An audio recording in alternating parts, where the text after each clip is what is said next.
ताकि आप सब जानते हैं, कर्मचारी पेंशन योजना 1995 ईपीएस 95 के तहत पेंशन पाने वाले रिटायर्ड कर्मचारियों ने शुक्रवार 12 जनवरी 2024 को कर्मचारी भविष्य निधि संगठन ईपीएफओ के देश भर में 110 कार्यालयों के बाहर विरोध प्रदर्शन किया है। इन पेंशनभोगी ने ईपीएफ से महंगाई भत्ते के साथ कम से कम 7,500 रुपये की मासिक पेंशन देने की मांग को लेकर प्रदर्शन किया है। आपको बता दूं कि मौजूदा समय में ईपीएस 95 के तहत न्यूनतम मासिक पेंशन 1,000 रुपये है। ईपीएफ 1 सितंबर 2014 से पात्र पेंशनभोगियों को इसका भुगतान कर रहा है। ईपीएस 95 योजना का संचालन कर्मचारी भविष्य निधि संगठन ईपीएफओ करता है। देश भर में करीब 78 लाख पेंशनभोगी ईपीएस 95 योजना के दायरे में आते हैं। जैसा कि आप सब जानते हैं, न्यूनतम मासिक बढ़ाने की मांग को लेकर ईपीएस 95 राष्ट्रीय आंदोलन समिति के तत्वावधान में पेंशनभोगियों ने देश भर में 110 ईपीएफ कार्यालय का विरोध प्रदर्शन किया है। जो उन्होंने न्यूनतम पेंशन बढ़ाने के बारे में श्रम मंत्रालय और ईपीएफ की उदासीनता के विरोध में केंद्रीय श्रम मंत्री को ज्ञापन भी सौंपा है।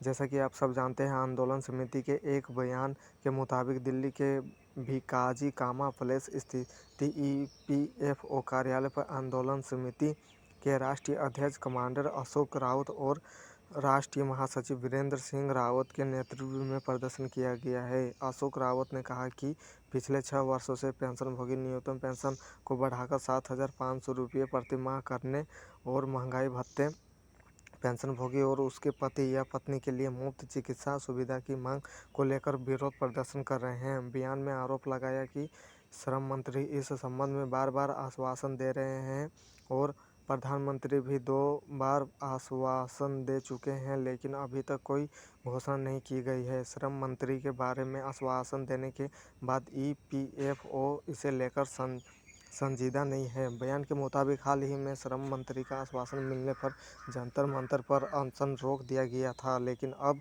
पेंशनभोगियों के श्रम का बांध अब टूट रहा है। बयान में कहा गया है कि पीएम मोदी अपनी गारंटी पूरी करे और मानवता के आधार पर पुराने पेंशनभोगियों की मांगों को तुरंत लागू करे, और ऐसा न होने पर 30 जनवरी से फिर से कार्मिक उपवास शुरू किया जाएगा।